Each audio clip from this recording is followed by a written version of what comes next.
Gap ಮಾಡಿ ಬನ್ನಿ, gap ಮಾಡಿ, ಗ್ಯಾಪ್ ಮಾಡಿ ಸರಿ ಬನ್ನಿ ಬನ್ನಿ.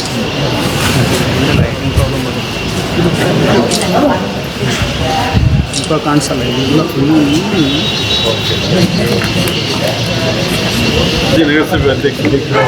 ಈ ಬಸ್ ಸ್ಟ್ಯಾಂಡಿನ ಸಮಸ್ಯೆಗಳು ಭಾಳ ಇದಾವೆ ಸರ್. ಹೇಳಿ ಹೇಳಿ ಅವ್ರ ಫಾಲೋ ಮಾಡಕ್ಕೆ ಬಂದಿದ್ದೀವಿ. ಹೌದು ಸರ್. ಒಂದನೇದಾಗಿ ಸಂಜೆ 8 ಗಂಟೆ ನಂತರ ಯಾವುದೂ ಬಸ್ ಇಲ್ಲಿ ಬರಲ್ಲ ಸರ್. ಆಯ್ತಾ? ಸೆಂಟ್ರಲ್ ಬಸ್ ಸ್ಟ್ಯಾಂಡಿಗೆ ಒಂದೇ ಬಂದು ಹೋಗ್ತದೆ. ಇಲ್ಲಿ ಯಾವುದೇ ಬಸ್ ಬರಲ್ಲ. ಆ ಬಸ್ ಇಲ್ಲೇ ಎಂಟ್ರಿ ಆಗಿ ಅಲ್ಲಿಗೆ ಹೋಗಿ ಮತ್ತೊಂದು ಬೇಸಿಗೆಯಲ್ಲಿ ಸರ್ ಈ ಬಸ್ ಸ್ಟ್ಯಾಂಡಲ್ಲಿ ಒಬ್ಬರು ಕುತ್ಕೊಳ್ಳೋ ಪರಿಸ್ಥಿತಿ ಇಲ್ಲ. ಅಂದರೆ ಇದಕ್ಕೆಲ್ಲ ಧೂಳಾಗ್ಬಿಡ್ತದೆ. ಈ ಮಳೆ ಉಂಟು ಧೂಳು ಇರೋದಿಲ್ಲ. ಊರ ಬಸ್ ಒಳಗೆ ಧೂಳು ಅಂದರೆ ಇದು ಎಲ್ಲ ಮುಗಿ ಕಟ್ಟಬೇಕು. ಸಂಪೂರ್ಣ ಕಾಂಕ್ರೀಟೀಕರಣ ಆಗುತ್ತೆ. ಮುಂಚೆ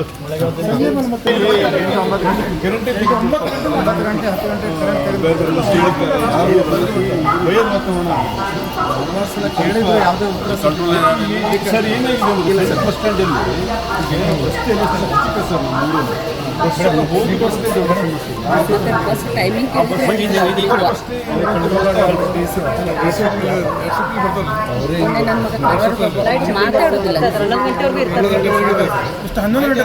ಗ್ಯಾರಂಟಿ ಮೀಟಿಂಗಲ್ಲೆಲ್ಲ ಹೇಳಿ ಸಾಕಾಗ ಸರ್. ಇಲ್ಲ ಮೊನ್ನೆ ರಾತ್ರಿ 8 ಗಂಟೆ ಯಾವ ಬಸ್ ಬರುವುದೇ ಮೀಟಿಂಗಲ್ಲಿ ಅವಕಾಶ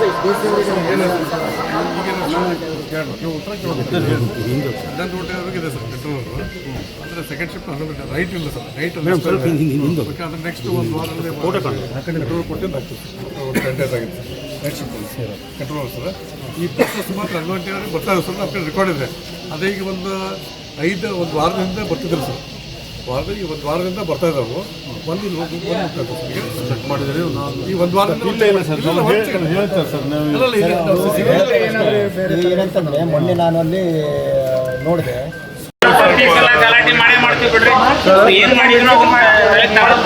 ಪ್ರತಿ ಮೀಟಿಂಗ್ನಲ್ಲೂ ಹೇಳ್ತೇವೆ ನಾವು. ಆದರೆ ಅವರು ತಲೆ ಹೋಗೋದಿಲ್ಲ. ಆಯ್ತು ರೀ ಮಾಡ್ತೇವೆ ಅಂತ ಕೊಡ್ರಿ ಅಂತಾರೆ. ಅಲ್ಲ ಅವ್ರು ಹಾಕೊಳ್ಳೋದು ಅಂತ ಕೇಳ್ತಾ ಅಷ್ಟಕ್ಕೆ ಹಾಕಬೇಕು. ಅವ್ರು ಹಾಕೊಂಡು ಮಾಡಿಲ್ಲ. ಅದು ತಾಲೂಕ್ ಪಂಚಾಯತ್ನವ್ರು ಕಟ್ಕೊಟ್ಟೆ ಸರ್. ಅದು ತಾಲೂಕ್ ಪಂಚಾಯತ್ ಇಂಪಾರ್ಟೆಂಟ್. ಅದು ಫುಲ್ ಹೊಂಡ ಬಿದೆ ಸರ್. ರಿಪೇರ್ ಮಾಡಿದ್ರೆ ಅಲ್ಲಿವರೆಗೆ ಮಾಡ್ಬೇಕಲ್ಲ. ನಾನು ನೋಟ್ ಮಾಡ್ಕೊಳ್ತೀನಿ. ಎಷ್ಟು ಸಾಧ್ಯತೆ ಅಷ್ಟು ಮಾಡಿಕೊಡ್ತೀನಿ. ಆಯ್ತಾ? ಆಮೇಲೆ ಏನಾಗಿದೆ ಸರ್ ಅಂದರೆ ನಮ್ಮ ಸಿಸಿ ಡಿಪೋದಲ್ಲಿ ಸುಮಾರು 10 ವರ್ಷ ಆದ ಬಸ್ಸು 30% ಮೇಲಿದೆ. ಅದು ಚೇಂಜ್ ಆಗಿಲ್ಲ ಅಂದರೆ ಜನರಿಗೆ ಸಮಸ್ಯೆ ಆಗುತ್ತೆ ಸರ್. ಯಾಕಂದರೆ ಇದು ಫುಲ್ ಗ್ರಾಮೀಣ ಘಾಟ್ ಸೆಕ್ಷನ್ ಜಾಸ್ತಿ ಇಲ್ಲ. ಓಕೆ, ನಾವು ಒಪ್ತೀನಿ ಅನ್ನಂಗಿಲ್ಲ. 2023ರಿಂದ 23 ತನಕ ಬಸ್ ಬಂದಿಲ್ಲ. ಓಕೆ. ಈ ಸರ್ಕಾರ ಬಂದಮೇಲೆ ಸುಮಾರು 500-600 ಬಸ್ ಕೊಟ್ಟಿದ್ದೀವಿ. ಮೊದಲಿನ ಸರ್ಕಾರ ಇದ್ದಾಗ ಬಸ್ 4 ವರ್ಷ ಬಸ್ಸನ್ನ ಕೊಟ್ಟಿಲ್ಲ ಅವ್ರು. ಆದ್ರೂ ನಾವು ಸ್ಟಿಮ್ನೆ ಅಂತ ಮತ್ತೆ ಹೊಸ ಬಸ್ ಒಂದು 300 ಬಸ್ ತೊಗೊಳಕತ್ತೀವಿ. ಹೊಸ ಟೆಂಡರು ಆಗಾಕತ್ತದ. ಬಸ್ ಪ್ರೊವೈಡ್ ಮಾಡಿ ಕೊಡ್ತೀವಿ. ಎಷ್ಟು ಬಸ್ ಮಾಡ್ಬೇಕಲ್ಲ ಅಷ್ಟು ಜನರೂ ಬೇಕಲ್ಲ. ಡ್ರೈವಿಂಗ್ ಮಾಡೋಕ್ಕೂ ಸ್ಟಾಫು ಬೇಕಲ್ಲ. ಅದೆಲ್ಲ ನೀಟಾಗಿ ಒಂದು ಸ್ವಲ್ಪ ಟೈಮ್ ಕೊಟ್ಟು ನಮ್ಮ ಜಿಲ್ಲೆಗೆ ಸ್ವಲ್ಪ ಇಲ್ಲಿ ಏನು ಬರ್ತಾರಲ್ಲ ಕಂಡಕ್ಟ್ರು ಡ್ರೈವರು ಅವ್ರು ಇರೋ ವ್ಯವಸ್ಥೆ ಚೆನ್ನಾಗಿ ಮಾಡ್ರಿ. ನೀವು ಇಲ್ಲಿಂದ ಓಡೇ ಬರ್ತಾರೆ ಎಲ್ಲರೂ ನನ್ನ ಕಡೆ. ಸಿರಿಸಿ ಒಂದು ಬಿಟ್ಟು ಬೇರೆ ಟ್ರಾನ್ಸ್ಫರ್ ಮಾಡಂತೆ. ಇಲ್ಲಿ ಇರೋಂಗೆ ಮಾಡ್ರೆ ಮಂದಿನ. ಇಲ್ಲಿ ಯಾರೂ ಇರೋಕೆ ರೆಡಿ ಇಲ್ಲ ಸರ್. ಅದಕ್ಕೆ ಪಬ್ಲಿಕ್ಕಿನ ಪ್ರಾಬ್ಲಮ್ಮ ಡಿಪಾರ್ಟ್ಮೆಂಟಿನ ಪ್ರಾಬ್ಲಮ್ಮ ಸರ್. ಅದು ಒಳಗೆ ಇರಾಕ ಊಟ ಆಗಿದ್ದು ವ್ಯವಸ್ಥೆ ಆಗಿದೆ. ಇಲ್ಲಿ ನೇಮಕಾತಿಗೆ ಹೋಗಲ್ಲ ಅಂತ ಅವ್ರಿಗೆ ಚೇಂಜ್ ಆಗ್ತದಲ್ಲ. ಬಾಗಲಕೋಟೆ ಬಿಜಾಪುರ ಎಲ್ಲ ಬಂದಿರ್ತಾರಲ್ಲ ಅವ್ರಿಗೆ ಸ್ವಲ್ಪ ಚೇಂಜ್ ಊಟದ ಪ್ರಾಬ್ಲಮ್ ಆದರೂ ವ್ಯವಸ್ಥೆ ಮಾಡೋದು. ಸರ್ ಅಲ್ಲಿ ನಮ್ಮ ಮತ್ತೇನು ಸಮಸ್ಯೆ ಐತೇನ್ರಿ? ಸಮಸ್ಯೆ ಇಲ್ಲ. ಬಸ್ಸಿಂದ ಒಂದು ವ್ಯವಸ್ಥೆ ಮಾಡ್ತೀರಾ? ಮತ್ತೆ ಇದು ಬೇಸಿಗೆಯಲ್ಲಿ ಮಾಡಕ್ಕೆ ಎಸ್ಟಿಮೇಟ್ ಮಾಡಕ್ಕೆ ಭಾರಿ ಧೂಳದ ಮಾಡಿ. ಒಂದು ಸುಮ್ಮನೆ ನಂಗೆ ಸ್ವಲ್ಪ ಟೈಮ್ ಕೊಡ್ರಿ. ಒಂದು 3-4 ತಿಂಗಳು ಟೈಮ್ ಕೊಡ್ರಿ. ಈಗ ಹಾಕಿರ್ತೀನಲ್ಲ ಅಥವಾ ಈ ಬಜೆಟ್ ಆದಮೇಲೆ ನಾನು ಮಾಡೋ ವ್ಯವಸ್ಥೆ ಮಾಡ್ತೀನಿ. ಆಯಿತಾ? ನಾವು ಇನ್ಸ್ಪೆಕ್ಷನ್ ಮಾಡೋದು ಅದೇ ವಿಷಯ. ನೈಟ್ ಬಸ್ ಬರ್ಬೇಕು ಸರ್. ಇಲ್ಲೆಲ್ಲ ಚೆನ್ನಾಗಿ ಮಾಡೋದು. ಸಗೀರ್ ಅಹಮದ್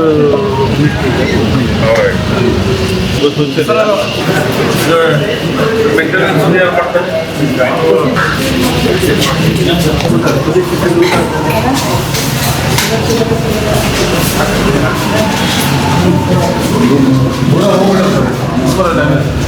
ಎಲ್ಲ ನೀರು ಎಲ್ಲ ಹೋಗಿ ಇದು ಆಗ್ತದೆ.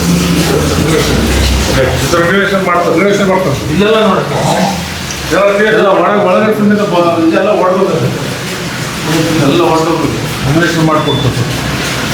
ಈ ಸ್ವಲ್ಪ ರಿಪೇರಿ ಮಾಡಿಕೊಡ್ರಿ ನೀಟಾಗಿ ಮಾಡ್ತೀವಿ. ಯಾವ ಪಿ ವಿ ಸಿ ಹಾಕಿರಿ ಯಾವ್ದು ಹಾಕಿರಿ ಅಲ್ಲ ಇವ್ರೆ ಅಲ್ಲ ಇಲ್ಲಿ ಫ್ರೇಮ್ ಯಾವ್ದು ಹಾಕಿರಿ ಪಿ ವಿ ಸಿ ಹಾಕೊಂಡು ಯಾವ್ದು आप बैठते हो तुम बैठते हो कन्नड़ आता है ಯಾವಾಗಿಂದ ಕೊಡ್ತೈತೆ ಹಾಕಿ ಎಲ್ಲಿ ಯಾವುದು ಬರೋಲ್ಲ ಎಲ್ಲ ಕೊಟ್ಟೆ ಬಿ ಆರ್ ಏನು ಗೊತ್ತಿದೆ ಪ್ರಾಬ್ಲಮ್ ಏನಂತಂದ್ರೆ ಇವರು ಕನ್ನಡ ಬಂದರು ಮಾತಾಡೋದಿಲ್ಲ ಸರ್. हमारे को मालूम नहीं करना मालूम नहीं पैसा दे 10 रुपये 50 रुपये ऐसा बोलते हैं ऐसा माताಡ್ತಾರೆ ಸರ್. ಅವರಿಗೆ ಪಾಪ ಲೇಡೀಸಿಗೆ ಇಲ್ಲಿಂದ ಹೋಗಿ ಅಲ್ಲಿಂದ ಹೋಗಿ ಹೇಳ್ಕೊಂಡು गाँव बताओ तुम्हारा गाँव के जगह बताओ सर ಮತ್ತೊಂದೇನಂತ ಹೇಳಿದ ಮಾಡ್ತಾವ ನಾವು ಕನ್ನಡ ಇವ್ರು ಹೇಳ್ದಂಗ ಮಾಡಂಗದ ನಗಿನೂ ಇಲ್ಲ ಗೊತ್ತಾಯ್ತು. ಇದು ಪಬ್ಲಿಕ್ ಮಾಡ್ಕೊಂಡಿದ್ದೀವಿ. ಇವರೇ ರಿಕ್ಷಾದವರು ಅವರೆಲ್ಲ ಇಲ್ಲೆಲ್ಲ ಜನ ಸೇರ್ಕೊಂಡು ಮಾಡ್ತಾರೆ. ಪಬ್ಲಿಕ್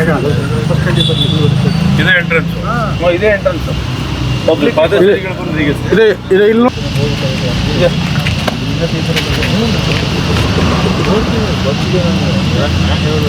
ಇವರು ಇಂಜಿನಿಯರ್ ಸಾಹೇಬ್ರು ಇದನ್ನ ಸ್ವಲ್ಪ ಎಕ್ಸ್ಪ್ರೆಷನ್ ಮಾಡಿ ಸ್ವಲ್ಪ ನೀಟಾಗಿ ಸ್ಟೆಪ್ಸ್ ಬಂದು ಹಿಂಗೆ ಸ್ಲೋಪ್ ಕೊಡ್ತಾರೆ ಎಲ್ಲ ಮೆಟ್ಲೆ ಮಾಡೋದು ಮೆಟ್ಲೆ ಮಾಡ್ತಾರೆ.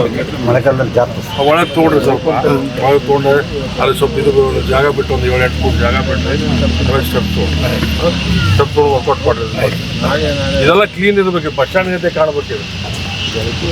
ಏನೋ ಇದು ಮುಂದೆ ಒಂದು ಹೇಳ್ತೀವಿ ಸರ್, ಸ್ವಲ್ಪ ಒಳಗೆ ತಗೊಂಡೆ ಅಲ್ಲ ಇದು ಡಬಲ್ ರೋಡ್ ಆಗೋ ಚಾನ್ಸ್ ಉಂಟು ಸರ್. ಅವಾಗ ಮತ್ತೆ ಒಂದು 15-20 ಫೂಟ್ ಒಳಗೆ ತೋಡಿ ಅದು ರೋಡ್ ಸೆಂಟ್ರ್ ಕೆಲಸ ಮಾಡಿ ಒಂದು ಕೆಲಸ ಮಾಡಿ ರೋಡ್ ಸೆಂಟ್ರ್ ಹಿಡ್ಕೊಂಡು ಸುಮಾರು 25-30 ಮೀಟರ್ ಒಳಗೆ ತೋಡಿ ನಂತರ ಇದು ಮಾಡ್ಕೊಂಡು ಜಾಗ ಐತೆ ಜಾಗ ಇಲ್ಲ ಜಾಗ ಐತೆ ಅವ್ರಿಗೆ ಒಂದು ರೋಡ್ ಸೆಂಟ್ರಿಂದ 30 ಮೀಟರ್ ತೋಡಿ ಆ ಕಡೆ 75 ಮೀಟರ್ ಬಂದರೂ 30 ಮೀಟರ್ ತೋಡಿ ಆಮೇಲೆ ಸ್ಟೆಪ್ಸ್ ಮಾಡ್ಕೊಂಡು ರೋಡ್ ಮೀಟರ್ 100 ಮೀಟರ್ ಹೋಗ್ತದೆ ಸರ್. ರೋಡ್ ಸೆಂಟ್ರಿಂದ 15 ಮೀಟರ್ ಬಿಟ್ಟು 30 ಮೀಟರ್ ಹೇಳಕತ್ತಾರ ಎಕ್ಸ್ಟ್ರಾ 15 ಮೀಟರ್ ಆಯ್ತಲ್ಲಪ್ಪ.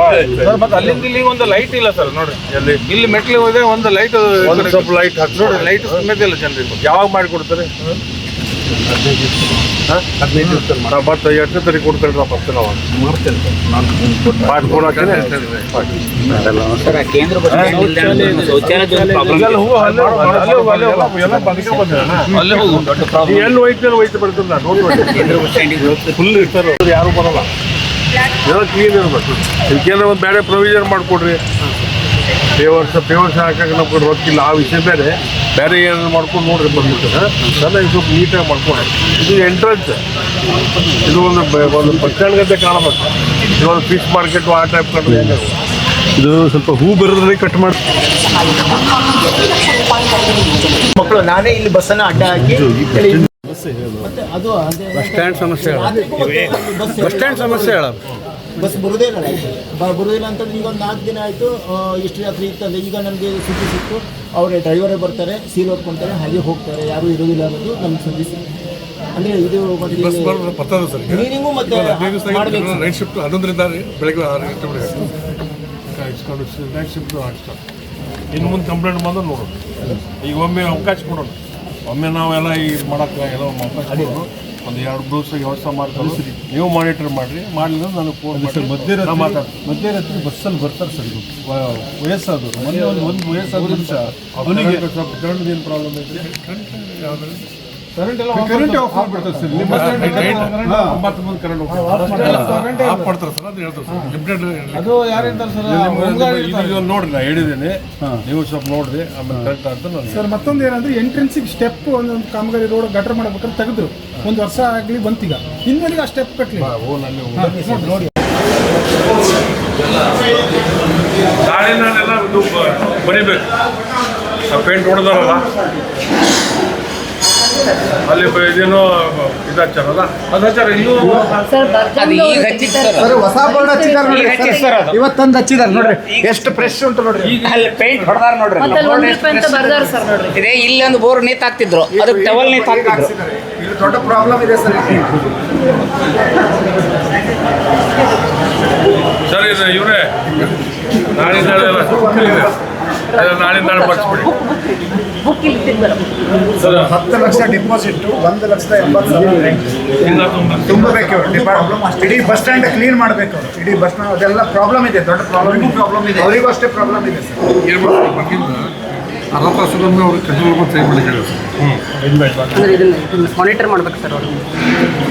ಪ್ರತಿಯೊಬ್ಬರು ಯಾರು ಮಾಡೋಕ್ಕೆ ಕಂಟ್ರೋಲ್ ಸರ್ ಸೈನ್ ಮಾಡಿ ಅಲ್ಲಿ ಡ್ಯೂಟಿ ಮೇಲೆ ಇರೋರು ಹಾಫ್ ಆನ್ ಅವರಿಗೆ ಒಂದ್ಸರಿ ಬಂದು ಆಯ್ತು ಸೈನ್ ಮಾಡಿ. ಕರೆಕ್ಟ್. ಅವ್ರು ಸಮಸ್ಯೆ ಇದೆ, ಸಮಸ್ಯೆ ಇದೆ. ಬಟ್ ಅದನ್ನು ಕಡಿಮೆ ಮಾಡಿಸಿ ಸರ್. 10 ಲಕ್ಷ ಡಿಪಾಸಿಟ್, 1,80,000 ಆಯ್ತು ಓಕೆ. ಅದು ಬರ್ಸಿರ್ಬೋದು. ಮತ್ತೇನು ಹೇಳ್ಬೋದು? ಮಾಡಿಸ್ಬೇಕು. ಮೇಡಮ್ ಸಪೋರ್ಟ್ ಸರ್ ನಮ್ಮ ಪ್ರತಿ ಸಲ ನೋಡಿದಾಗ ಹಿಂಗೆ ಬರೀತಾರೆ ಮತ್ತು ನಾವು ಮಾಡೋ ದಿನ ಪೇಂಟ್ ಹೊಡಿರ್ತಾರೆ ಸರ್ ಅದನ್ನು. ಇದು ನೋಡಿದ್ರೆ ಅದ್ರ ಸಲ ಬಂದೇನಪ್ಪ. ಕಾಲೇಜಿಗೆ ಹೇಳಲ್ಲ ಅಷ್ಟು ಫುಲ್ ಫ್ರೆಶ್ ಆಗಿ ಹೋಗುತ್ತಾರೆ. 9:30 ಆಯ್ತು ಕಾಲ್ ಮಾಡೋಕ್ಕೆ ಆಗ್ಬೋದು ಮೇಡಮ್. ಸ್ವಲ್ಪ ಅವರು ಕಳಿಸಿ ನಮ್ಮ ಪಾರ್ಟಿ ಏನಂದ್ರೆ ಸ್ವಲ್ಪ ಅವರು ದುಃಖನ ಹೇಳ್ತಾರೋ ಸ್ವಲ್ಪ ರೆಕ್ಟಿಫೈ ಮಾಡ್ತಾರೆ. ನಮ್ಗೆ ಸ್ಟಾಪ್ ಇಲ್ಲ ರೀ, ನಮ್ಗೆ ಗೌರ್ಮೆಂಟಿಂದ ಒಂದು ಸಮಸ್ಯೆ ನಾವು ಮುಗಿಲ್ಲ ಸ್ವಲ್ಪ ನಾಳೆಯಿಂದ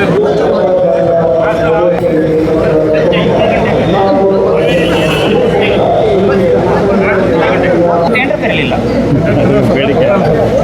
ಈಗ ಇವ್ರಿಗೆ ಹೇಳಿ ಆಯ್ತಾ. ಗ್ಯಾರಂಟಿ ಸಮೇತ ಟೆಂಡರ್ ಕರೀಲಿಲ್ಲ. ಯಾಕಂದ್ರೆ 2 ವರ್ಷ ಆಯ್ತಲ್ಲ ಈಗ. ಸುಮ್ಮನೆ ವೇಸ್ಟ್ ಅಲ್ಲ ಅಷ್ಟೆಲ್ಲ ದುಡ್ಡು. ಆಯ್ತು ನೀವು ಸ್ವಲ್ಪ ಟೆಂಡರ್ ಕರೆದ ಇವ್ರು ಮಾಹಿತಿ ಸರ್ ನಮಸ್ತೆ ಸರ್. ಕೂಡ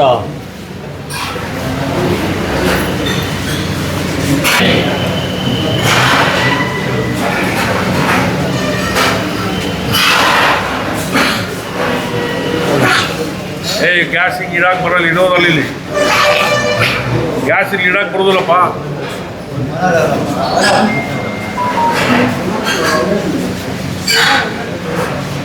ಗ್ಯಾಸ್ ಇಲ್ಲಿ ಇಡಕ್ಕೆ ಬರಲ್ಲ. ಗ್ಯಾಸ್ ಓಪನ್ ಇಲ್ಲಿ ಇಡೋದಿಲ್ಲ, ಬೇರೆ ಕಡೆ ಹೊರಗೆ ಇಡಬೇಕು.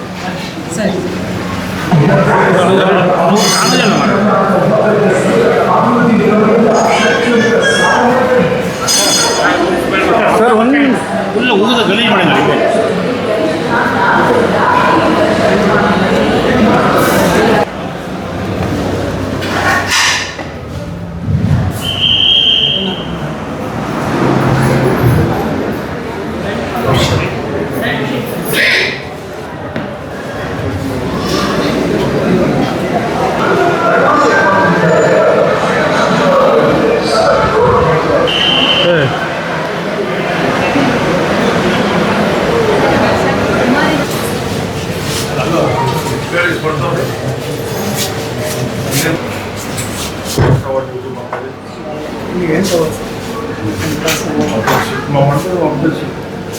ಒಬ್ಬರೇ ಇರ್ತಾರೆ ಸರ್, ಒಂದು ಜನರಲ್ಲಿ ಇರ್ತಾರೆ. ಬನವಾಸಿ ರೋಡಿಗೆ ಕಾಲೇಜ್ ಇದೆ. ಕಾಲೇಜ್ ಬಸ್ಸಿಗೆ ಎಷ್ಟೋ ಬಸ್ ಕಾಲೇಜಿಗೆ ಅಲ್ಲಿ ಡಿಗ್ರಿ ಕಾಲೇಜ್ ಅದೇ ಟೈಮಿಂಗ್ ನೋಡಿ, ಟೈಮಿಂಗ್ ಸ್ಟಾರ್ಟ್ ಮಾಡೋದು. ಇನ್ನೊಂದು ಬೇಕೇನೋ ಅಂತ ಯಾಕೆಂದ್ರೆ ಸುಮಾರು ಒಂದು 20 ನಿಮಿಷ ಕರೆಕ್ಟ್ ಇದೆ ನೋಡಿ. ವಿಡಿಯೋ ಇಟ್ಕೊಳ್ಳಿ. 20 ನಿಮಿಷ ಇಷ್ಟು ದೊಡ್ಡದು. ಇದಕ್ಕೆ ಏನಾದರೂ ಸಮಸ್ಯೆಗಳಾಗ ಯಾಕಿಲ್ಲ ಸರ್, ಅದ್ರದ್ದು ಇದು ಮಾಡಬೇಕಲ್ಲ ನೀವು. ದೊಡ್ಡದು ಸಮಸ್ಯೆ ಜನರೇಟರ್ ಪ್ರೊವಿಷನ್ ಇಟ್ಕೊಂಡು ಏನೂ ಸಮಸ್ಯೆ ಆಗಿಲ್ಲ. ಅದನ್ನು ರೂಟ್ ಚೇಂಜ್ ಮಾಡಿದ್ದಾರೆ. ಕೊಂಕಣ ಸುತ್ತ 614 ಏನೋ ಕೊಂಕಣ ಸುತ್ತ ಮೈಲೂರು ಅಂತ ಆ ಥರ ಮಾಡ್ತಾರೆ. ನಾವು ಕೂತು ಎಲ್ಲರಿಗೂ ಮಾತಾಡಿದ್ದೀವಿ, ರೂಟ್ ಮಾಡೋರಿಗೆ ಎಲ್ಲರಿಗೂ ಹೇಳಿದ್ದೀವಿ. ಅವ್ರು ಆರ್ಡ್ರ್ ಮಾಡೋದಕ್ಕೆ ಯಾರು ಕೇಳೋದು ಮಾಡಿದ್ರೂ ಗೊತ್ತಿಲ್ಲ. ಈಗ ಯಾರನ್ನ ಕೇಳಿ ಆರ್ಡ್ರ್ ಚೇಂಜ್ ಮಾಡ್ತಾರೆ ಅನ್ನೋದು ನಮ್ಗೆ ಗೊತ್ತಿಲ್ಲ. ಯಾರು ಹೇಳಿದ್ರು ಕೇಳ್ತಾನೆ ಇಲ್ಲ. ಅಲ್ಲಿ ಮಕ್ಕಳು ಯಾರಾದರೂ ಸ್ಟ್ರೈಕ್ ಮಾಡಿದರೆ ನಮ್ಮ ಸರ್ಕಾರದ ಹೆಸರೇ ಹಾಳಾಗುತ್ತೆ. ನನ್ನ ಪ್ರಕಾರ ಇದು ಮೋಸ್ಟ್ಲಿ ಎಲ್ಲ ಇವರು ನಮ್ಮ ಸರ್ಕಾರದ ಹೆಸರು ಹಾಳು ಮಾಡೋಕ್ಕೆ ಮಾಡ್ತಾರೆ. ಯಾರಿಗೂ ಗೌರವ ಕೊಡಲ್ಲ. ಸಮಸ್ಯೆ ನೀವು ಹೇಳೋ ಸಮಸ್ಯೆ ಇವ್ರಿಗೆ ಗೊತ್ತಿದೆ, ಜಗದೀಶ್ ಗೌಡ್ರಿಗೆ ಗೊತ್ತಿದೆ, MLA ಗೊತ್ತಿದೆ. ಯಾರಿಗೆ ಹೇಳಿದ್ರು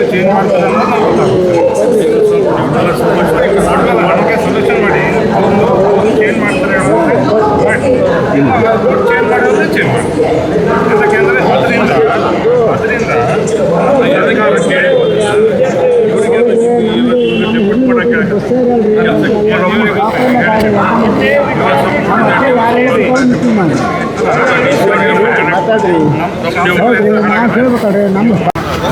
ಒಂದೇ ಸಲಕ್ಕೆ ಯಾವ್ದು ಆಗೋದು ನೋಡು.